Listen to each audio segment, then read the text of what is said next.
कांग्रेस के चिंतन पर बीजेपी ने खड़े किए सवाल।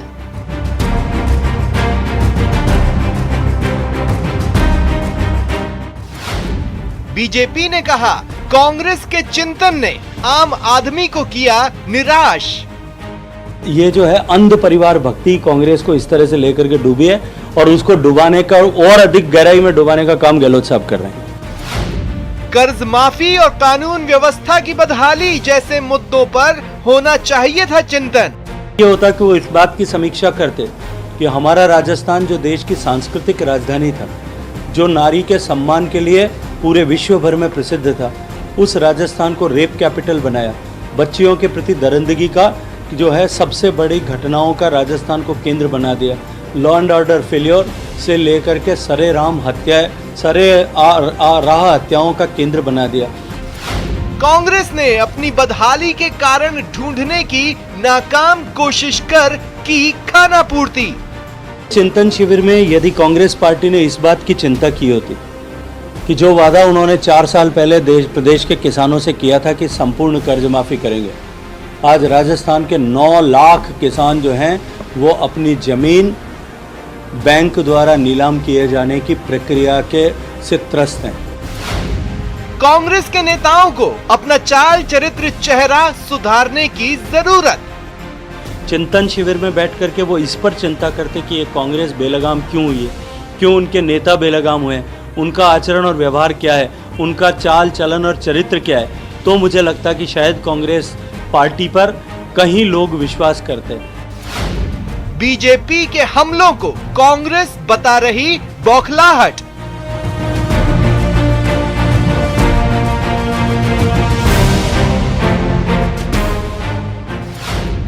कांग्रेस ने कहा पार्टी जल्द दोहराएगी अपना इतिहास।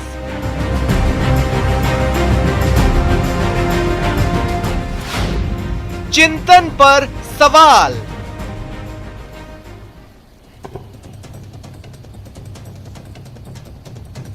नमस्कार, बहुत स्वागत है आपका। प्राइम डिबेट देख रहे हैं आप, आपके साथ में जयपी शर्मा। कांग्रेस का नवसंकल्प शिविर पार्टी को कितनी नई दशा दे पाएगा, ये वक्त बताएगा। पार्टी में अंदर भीतर उठ रहे सवालों का कितना जवाब ढूंढा गया, कितना जवाब हासिल किया गया, चिंतन में शामिल लोग ही जानते हैं। लेकिन कांग्रेस के नए संकल्प कर भाजपा के पुराने सवाल जस के तस हैं। विपक्ष आरोप लगा रहा है कि कांग्रेस को जनता के लिए सोचना चाहिए था, पार्टी ने खुद के बारे में सोचकर खानापूर्ति कर ली। कर्ज माफी और कानून व्यवस्था जैसे सवालों को लेकर कोई संकल्प सामने आने की उम्मीद लगाने वालों को विपक्ष की नज़र में निराशा हुई है। कांग्रेस इन सवालों को, विपक्ष के इन सवालों को खारिज करती है। भाजपा के पास कोई मुद्दा नहीं बचने की बात कहती है। तो आज प्राइम डिबेट में इन तमाम पहलुओं पर बात होगी इन सवालों के जरिए कि चिंतन शिविर में आम आदमी के मुद्दों की अनदेखी के आरोप कितने सही,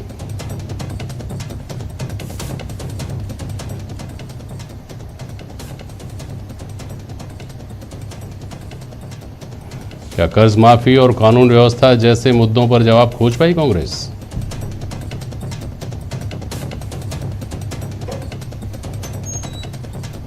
और नव संकल्प कर भाजपा के सवाल कितने तर्कसंगत हैं।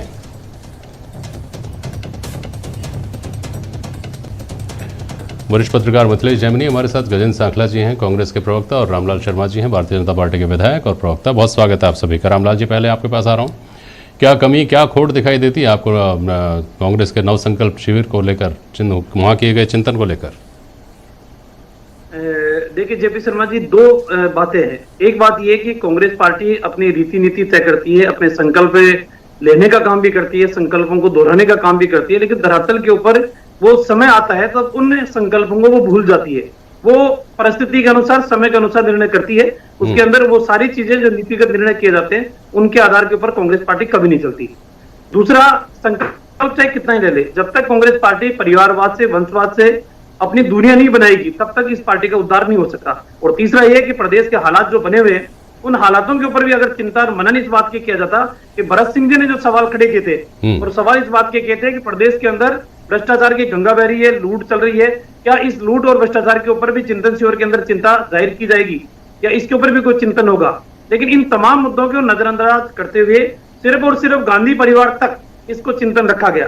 और चिंतन के अंदर जो निर्णय किए गए उन निर्णयों के अंदर यह था कि 50% हम युवाओं को भागीदारी देंगे, 50% पदाधिकारियों के अंदर हम भागीदारी देने का काम करेंगे, युवाओं को भागीदारी देंगे, लेकिन गांधी परिवार को छोड़ के, और 2023-24 के चुनावों के बाद में ये चीजें लागू की जाएगी। तो 2024 के अंदर तो आप समय परिस्थिति के अनुसार जो आपको हित दिखेगा, नीतियों के आधार पर नहीं चलोगे, जो आपको हित दिखेगा उस हित के आधार के ऊपर आप चलने का काम करो।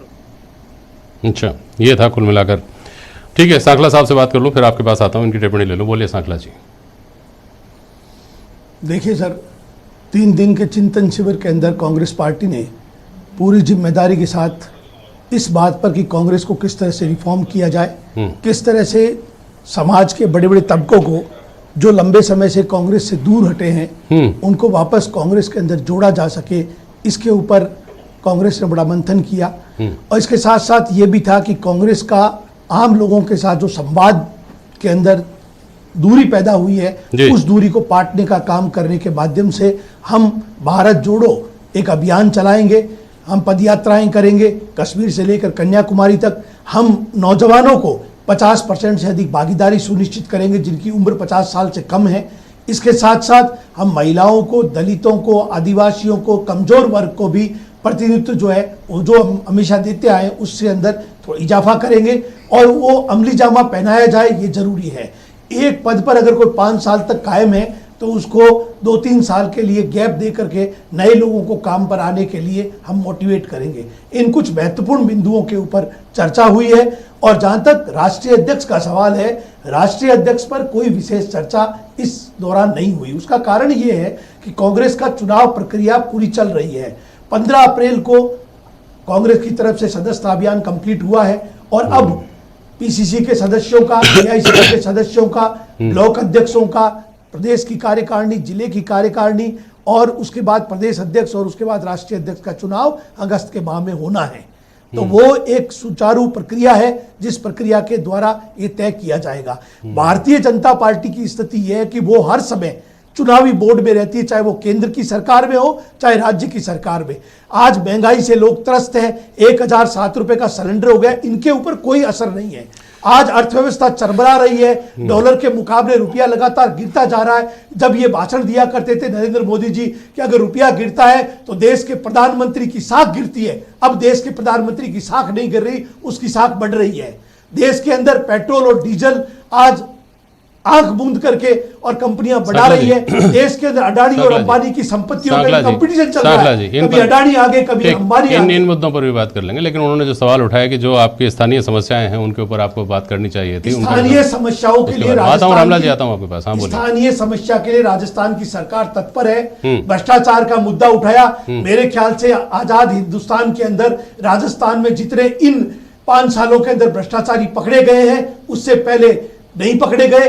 आईएएस, आईपीएस, आरएस अधिकारी, कर्मचारी सैकड़ों की हजारों की तादाद के अंदर जेल की सलाखों के पीछे है। ये राजस्थान की सरकार का इकबाल आम आवाम के अंदर कायम हुआ है। और वो जागरूक होकर के और इस कार्रवाई को अंजाम दे रही है और उन्होंने एंटी करप्शन को बिल्कुल फ्री एंड कर रखा है। जहां भी गलती नजर आए आप संक्षेप में बात करें। रामलाल जी अपनी बात बोलिए, बीच में कुछ कहना चाह रहे थे, फिर मैं सवाल करूंगा आपसे। बोलिए रामलाल जी। हाँ, जेपी शर्मा जी, मैं सिर्फ इनसे यही पूछना चाहता था सांकला जी से। सांकला जी, हरियाणा के अंदर वेट कितना है और राजस्थान में कितना है? पंजाब में कितना है? राजस्थान के अंदर कितना है? डीजल और पेट्रोल के ऊपर वेट कितना है? मध्य प्रदेश में, राजस्थान में वेट कितना है? आप ये बताओ ना, मैं मुद्दे की बात कर रहा हूँ ना। वेट कितना है राजस्थान के अंदर? राजस्थान में सबसे ज्यादा वेट डीजल और पेट्रोल के ऊपर राजस्थान की सरकार ने लगा रखा है। रामलाल जी, आपकी सवाल का अभी हाथों हाथी जवाब दे देता हूँ। 2013 तक जब तक यूपीए की सरकार थी, एक्साइज ड्यूटी 9% थी। आपने एक्साइज ड्यूटी बढ़ा करके 32.5% करके आम आवाम के छाती में चूड़ा घोंपने का काम किया है। उससे आप बचना चाहते हो और वेट की बात करते हो। वेट हमेशा मूल रकम पर लगता है। जब आप ये कहते हो 1 नेशन 1 टैक्स, आप जीएसटी के दायरे के अंदर डीजल और पेट्रोल को लाकर देश की जनता को राहत क्यों नहीं देना चाहते? क्यों आपको दोगला चरित्र है, दोहरा चरित्र है आपका? इसके ऊपर आप जीएसटी लागू क्यों नहीं करते? आपने जो कि इसलिए आपने कमाई का साधन बना दिया और अपने अडानी और अंबानी की संपत्तियों को बढ़ाने का जो लक्ष्य आपने हासिल किया है, आप केवल उसके ऊपर काम कर रहे हो। देश की जनता की आपको कोई परवाह नहीं है। अरे 2%, 3% वेट को लेकर के जनता को बेवकूफ बना रहे हो। 9% से लेकर 25% से। सांकला जी, अब एक मिनट सुनिए, सांकला साहब सुनिए। रामलाल शर्मा जी, रामलाल शर्मा जी, आप वैट की बात कर रहे हैं भाई, ये ठीक है, चलिए कि यहाँ कुछ ज़्यादा होगा, वैट ज़्यादा होने की वजह से 1 आध रुपया ज़्यादा होगा, हरियाणा में कुछ कम होगा। 9% से सुनिए तो, 32%। अरे साकला साहब सुनिए तो पूछिए आप सवाल। सुनिए। 9% से 32%। साकला जी, 32.5% अपने सवाल मैं खुद तय कर लूँ अगर आपकी इजाज़त हो तो। रामलाल जी, घोषणा तो 2014 में सबने तो ये देखे थे, सबने कि 35 रुपये 40 रुपये लीटर डीजल हो जाएगा। ये 40 रुपये से 120 रुपये पहुंचाए, वैट के डिफरेंस की वजह से पहुंच गया क्या? ये 70 रुपये से, चलिए सपनों को छोड़ दीजिए, हकीकत भी जो थी उसमें जो 50 रुपये का फर्क आ गया, ये इस वैट के डिफरेंस की वजह से आ गया क्या? नहीं, मेरी बात सुनिए जेपी शर्मा जी। सबकी मांग ये थी कि जीएसटी के दायरे के अंदर भी डीजल और पेट्रोल आने चाहिए। लखनऊ के अंदर जीएसटी की काउंसिलिंग की बैठक हुई। बैठक के अंदर सबसे पहला विरोध करने वाले कांग्रेस के सरकार थी, जो राजस्थान के अंदर है, छत्तीसगढ़ के अंदर है। इन्होंने लेकिन ठीक, रामलाल जी वापस आ जाऊंगा। मिथिलेश जैमिनी साहब, देखिए, पेट्रोल डीजल की कीमतों में हर रोज वृद्धि इस तरह से होती है कि अब उसका बढ़ना खबर नहीं है। अब अगर 4 दिन यथावत रहे तो वो एक खबर होती है कि 4 दिन से पेट्रोल डीजल के दाम नहीं बढ़े, लेकिन वो भी पोर्शन महत्वपूर्ण नहीं है, वो भी पहलू शायद उतना महत्वपूर्ण या बहस का मौजू अभी नहीं है जितना ये है कि ये तो है सो है। कांग्रेस इसको मुद्दा क्यों नहीं बना पाई? कांग्रेस ने इस मुद्दे के उभर जाने के बाद, आम आदमी से त्रस्त हो जाने के अनुमानों के बाद कम से कम 10 चुनाव तो लड़ लिए होंगे अब तक। उन चुनाव में निराशा क्यों हाथ लगी? और भारतीय जनता पार्टी के तर्कों को कितना भी लचर कह दिया जाए, उसके बावजूद भारतीय जनता पार्टी लगातार कैसे जीत दर्ज करती जा रही है? चिंतन तो इस बात पर होना चाहिए था ना, मिथिलेश जैमिनी। देखिए जेपी शर्मा जी, आपकी बात पूरी तरह दुरुस्त है कि चिंतन इसी पे होना चाहिए था, लेकिन कांग्रेस में जो कहीं न कहीं कमी है, कहीं न कहीं इनके विजन में कमी है, उसी का बेनिफिट बीजेपी को मिल रहा है। सबसे बड़ा जो इम्पोर्टेंट चीज़ है कि चिंतन शिविर में मिला क्या, ये एक बहुत बड़ी चर्चा का विषय है। अभी जैसे 10 जून को राज्यसभा के चुनाव है, क्या कांग्रेस ये संकल्प लेती है कि हम किसी आम कार्यकर्ताओं को राज्यसभा में भेजेंगे, राजस्थान मूल के को, राजस्थान को चरागाह नहीं बनाएंगे, वो वही करेंगे जो होना है। इन्होंने एंटोनी कमेटी ने एक रिपोर्ट दी थी, उसके आधार पर क्या टिकट दिए जाते हैं, वही जुगाड़ पे दिए जाते हैं। तो बीजेपी के कांग्रेस के जितने भी मंथन है या चिंतन है, वो पूरी तरह धरातल पर नहीं उतरते हैं। युवाओं की बात करी कि युवाओं को हम वापस लाएंगे, जोड़ेंगे, लेकिन यूथ की हालत क्या है? जो एक युवा था वो वहीं दोराहे पर आकर खड़ा हो गया है जहां से चला था, जो चिंतन शिविर के पहले। दूसरा, एक कांग्रेस के अंदर जो चल रहा है कि केवल 2 स्टेट्स में रह गई है, 53 इनके पास एमपी है, 35 राज्यसभा में सीटें। ऐसे दौर में आप किसी को अध्यक्ष नहीं बना रहे। आप कह रहे हो आचार्य जो प्रमोद है वो कह रहे हैं प्रियंका गांधी का नाम ले रहे हो, तो उनका हाथ पकड़ के बिठा रहे हो। तो आप जो एक मैसेज दे रहे हो कॉमन मैन को, आप ये कह रहे हो कि हम कांग्रेस में गांधी परिवार के इतर कहीं सोच नहीं सकते। इसका बहुत बड़ा खामियाजा कांग्रेस को भुगतना पड़ रहा है। यही कारण है कि कांग्रेस सिमटती जा रही है। आज जो बेणेश्वर में मीटिंग हुई, उसके बारे में कई कांग्रेसी आज कह रहे हैं कि अभी कोई चुनाव नहीं है, फिर ये क्या शक्ति प्रदर्शन हो रहा है या मार्केटिंग फंडा चल रहा है। तो जो तमाम चीजें हैं, ये बहुत चिंतन की बात है। चिंतन शिविर से तमाम मंत्रियों को दूर रखा गया, उसका क्या कारण है? तो कई सवाल कांग्रेस के अंदर खड़े हुए हैं। और फिर आप 150 दिन बाद आप अपना यात्रा निकालेंगे 2 अक्टूबर को, लेकिन होगा क्या जब गुजरात और हिमाचल में चुनाव है? वहां प्रचार कौन करेगा? कर्नाटक और तमिलनाडु में चुनाव, वहां प्रचार कौन करेगा? तो आपका विजन ये होना चाहिए कि हम प्रचार करेंगे, जो बीजेपी की कमियां हैं उसे हम जनता तक पहुंचाएंगे। एक भी आप जो इन्होंने 6 बनाए हैं कि हम यूथ को ट्रेनिंग देंगे, कूलिंग पीरियड रखेंगे, ये तमाम जो कागजी किताबें हैं, ये यथार्थ में कैसे उतरे, कांग्रेस के लिए सबसे बड़ा चिंतन शिविर है। अशोक गहलोत इस मामले में बहुत विन विन सिचुएशन में रहे कि उन्होंने इस चिंतन शिविर में यह साबित कर दिया कि कांग्रेस के पास एकमात्र तुरुप का पत्ता है, तो वो अशोक गहलोत है, जो इतना बड़ा चिंतन शिविर करा देता है, बेणेश्वर में मीटिंग करा देता है, और तीनों जो कभी प्रियंका गांधी, राहुल गांधी और सोनिया गांधी, तीनों का मान मनोबल पूरा बढ़ाकर वापस भेज देता है। लेकिन आम जो राजस्थान का कांग्रेस से जुड़ा हुआ कार्यकर्ता ये सवाल पूछता है कि राजनीतिक नियुक्तियों में आपने अफसरों को तरजीह क्यों दी, कार्यकर्ताओं को तरजीह क्यों नहीं दी? कोई जवाब नहीं है। तो कांग्रेस को अपना खुद का ऑपरेशन करने की जरूरत है, वो भी ईमानदारी से। हालात ये है कि एक एमएलए को जब सरेंडर कराने के लिए कहा जाता है तो बसपा से आए राजेंद्र गुड़ा ले जाकर उनका सरेंडर कराते हैं। ये तमाम चीजें वहां बताई जाती है चिंतन शिविर में कि देखिए हमारे पास इक्वालिटी के, हम विपक्ष से लाए हुए आदमी पे हमारे एमएलए को सरेंडर कराते हैं। जो नावा में प्रकरण हुआ है, जो तमाम चीजें हैं कानून और व्यवस्था के आधार पर, जैसे यूपी में बीजेपी ने चुनाव लड़ा और योगी ने दम ठोक के कहा कि मैं कानून व्यवस्था सुधार की, उस आधार पर वोट दिया और चुनाव जीता ही। महंगाई, ये डॉलर के मामले, रुपए, सब मुद्दे रखे रह गए ना। अगर आम आदमी को ईमानदारी से लगता है कि आप जनहित के काम कर रहे हो तो आपको कोई एविडेंस देने की जरूरत नहीं है। ये डिजिटल युग है, यहाँ सत्य का परीक्षण आम आदमी घर बैठकर कर लेता है। कांग्रेस को इस मंथन करना होगा। सागला साहब, भारतीय जनता पार्टी के बारे में आप आरोप लगाते हैं कि वहाँ तो अध्यक्ष रबर स्टैंप होता है, ये कहकर आप इतिशी कर लेते हैं उधर की तरफ से। तो लेकिन इस चिंतन शिविर में लोगों की निगाहें जिस बात पर लगी हुई थी और जो अमृत निकल करके आया वो यही था कि परिवारवाद को ख़त्म किया जाएगा गांधी परिवार के बाहर। और जो मिसाइल्स होती है ना, एडवांस मिसाइल्स, जिनमें टारगेट फिक्स कर दिया जाता है कि आपको इस टारगेट पे जाके हमला करना है, वो इधर उधर नहीं जाती। टारगेट अगर घूमता भी रहे इधर उधर तो वो टारगेट तक ही पहुँचती हैं। तो परिवारवाद के जो आरोप हैं, राजनीतिक आरोप, चुनाव में लगने वाले आरोप, वो तो जाकर गांधी परिवार पर ही ठहरते हैं, जिसको आपने इम्यूनिटी दे दी है इस नई व्यवस्था से।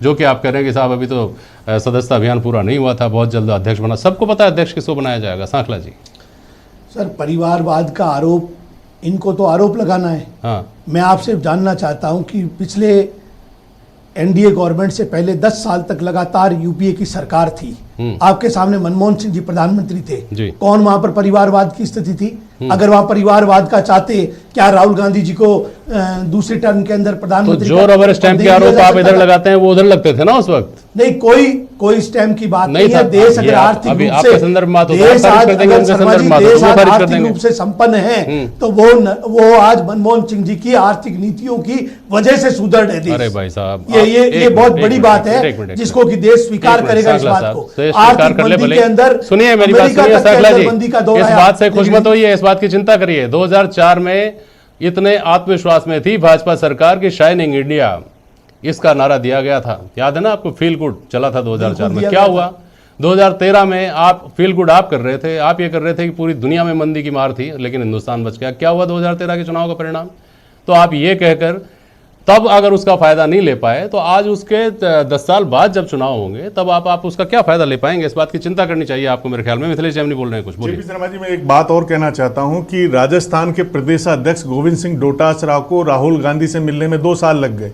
इधर बीजेपी की बात करें तो सतीश पूनिया सह परिवार मिलकर आ रहे हैं। अजमेर में रात को कार्यकर्ता रेलवे स्टेशन पर पहुंच जाते हैं और राहुल गांधी अपनी नींद में खलल स्वीकार नहीं करते हैं। तो जब तक सहजता, सरलता, एक ऐसा फोटोग्राफ बता दीजिए जिसमें राहुल गांधी ने इस चिंतन शिविर में किसी को गले से लगाया हो, जैसे नरेंद्र मोदी करते हैं। हालात ये रही कि एक उनका कोई समर्थक जो नंगे पैर चल रहा था उनके सामने आ गया तो उनके जो बॉडीगार्ड है उन्होंने उठा के रख दिए। तो आप उस नेता से कैसे जीतोगे? नरेंद्र मोदी से आप उसका जो विजन है उससे लड़ाई है कि आप वो भारत जोड़ो की बात कर रहे हैं, वो 5 स्टार में 9 राज्यों के सेफ बुला रहे हैं और ये कह रहे हैं टिफिन लेके आइए, सबरी के बेर खाएंगे। तो आप वो सबरी के बेर जो भारत जोड़ने का उनका विजन है उससे ये नो कॉर्पोरेट कल्चर कैसे लड़ेगी? गांधी के सिद्धांतों को अपनाना बहुत मुश्किल काम है, बातें करना बहुत आसान है। हेमंत शर्मा जो आज असम के मुख्यमंत्री हैं, उनकी हालात ये थी कि राहुल गांधी से मिलने गए और राहुल गांधी कुत्तों को बिस्किट खिला रहे थे, उनसे मिले नहीं और वो खींच खाकर बीजेपी में चले गए और अब दूसरी बार में वो सीएम बन गए। ऐसे खूब सारे नेता जो कांग्रेस छोड़ के गए। तो इस पर कांग्रेस को मंथन करने की जरूरत है कि यहां से हम और कोई नहीं छोड़ के चला जाए। तो आप 2 राज्यों में और 2 से सिमट गए तो क्या होगा? ठीक, रामलाल जी, जो आरोप आप कांग्रेस के चिंतन शिविर पे लगाते हैं, नवसंकल्प शिविर पर आप जो लगा रहे हैं कि साहब इन्होंने कानून व्यवस्था, किसानों के कर्ज माफी के मुद्दे, इन पर बात नहीं की, इन पर चिंतन नहीं किया, तो भाई ये तो पार्टी का अपना मामला था, राष्ट्रीय स्तर पर मीटिंग थी, जैसा ये लोग कह रहे हैं कि हम उसमें क्यों चिंतन करते हैं, उसके लिए तुम्हारी सरकार है, सरकार काम करेगी, उसमें चिंतन क्या करना है। लेकिन आपके बारे में कांग्रेस का ये कहना है कि चिंतन की आवश्यकता भाजपा को जो महंगाई के मामले में है, जो बेरोजगारी के मामले में है, जो काले धन वापस आने को लेकर लोगों को आश्वस्त हो जाना चाहिए था, और जो 15 लाख के वादे थे जिनको बुलाई दिया गया है उन सबको याद दिलाने में हालांकि कांग्रेस भी नाकाम रही है, उस सब के बारे में भी सोचना चाहिए भाजपा को। क्या फ़र्क है दोनों आप जो एक दूसरे से डिमांड कर रहे हैं उसमें? जी जी जेपी शर्मा जी, देखिए सबसे पहले मैं ये कहूंगा कि भारतीय जनता पार्टी एक विचार के ऊपर चलने वाली पार्टी है, वो विचार से कभी समझौता नहीं करती। जब जनसंघ बना था, जनसंघ के समय भी हमारे नारे वही थे, जहां हुए बलिदान मुखर्जी, वो कश्मीर हमारा है, धारा 370 हटनी चाहिए, राम मंदिर बनना चाहिए, कॉमन सिविल कोड लागू होना चाहिए। आज भी हमारे मुद्दे वही है, हम कभी मुद्दों से नहीं भटके। भारतीय जनता पार्टी का अगला राष्ट्रीय अध्यक्ष कौन होगा, कोई भविष्यवाणी कर सकता है, कोई ज्योतिषी बता सकता है, लेकिन कांग्रेस का अगला राष्ट्रीय अध्यक्ष कौन होगा ये आम बच्चा बता सकता है, 8 साल का बच्चा बता सकता है कि कांग्रेस का राष्ट्रीय अध्यक्ष अगला प्रियंका गांधी जी हो सकती है, राहुल गांधी जी हो सकते हैं, या सोनिया गांधी जी हो सकती है, सब बता सकते हैं। इसलिए मंथन इस बात का जरूरी है कि कांग्रेस पार्टी परिवारवाद से बाहर ठीक है सर, गजेंद्र सकला जी कुछ कह रहे हैं। नंबर 2, एक minute. JP Sharma ji, JP Sharma ji, हाँ, दूसरी बोलिए। बात मैं कर रहा हूँ, हाँ, हाँ, आज कांग्रेस को मंथन इस बात की करने की आवश्यकता है कि हम इस देश के अंदर अभी भी तुष्टिकरण की राजनीति के ऊपर चलने का काम करेंगे। क्या सोनिया गांधी जी ने क्या कहा? सोनिया गांधी जी ने कहा कि अल्पसंख्यक अपने आप को असुरक्षित महसूस कर रहे हैं जब से भारतीय जनता पार्टी की सरकार आई है। क्या देश के अंदर मनमोहन सिंह जी ये कहें कि पहला प्राकृतिक संसाधनों के ऊपर हक अल्पसंख्यकों का है? तो ये मनमोहन सिंह जी ने कहा था। अब सोनिया गांधी जी करेंगी तो क्या इस देश के अंदर बहुसंख्यक समाज का अपमान पैदा करने के लिए कांग्रेस पैदा हुई है? सबसे बड़ी चीज ठीक गजेंद्र सकला जी, सबसे बड़ी चुनौती जिसको इससे आपको डील करना पड़ रहा है, आप कहते हैं कि दंगे कौन कराता है, सब जानते हैं किस पार्टी के लोग दंगे कराते हैं। तो भाई अभी तक का इतिहास तो ये कहता है कि ये आरोप लगाने वाली पार्टी लूज करती आई है, जिनको ये आरोप झेलने पड़ रहे हैं चुनावी फायदा तो वही लेते हुए आए हैं, सरकारें तो वही बनाते हुए आए हैं। आम आदमी को या तो मूर्ख समझ लें कि वो उनको नहीं समझ पा रहा, या फिर चिंतन आपको इस बात का करना चाहिए कि अगर आपका कंसर्न सही है तो लोगों तक क्यों नहीं पहुंच पा रहा है सांखला जी, या फिर आपका कंसर्न ही गलत है सांखला जी।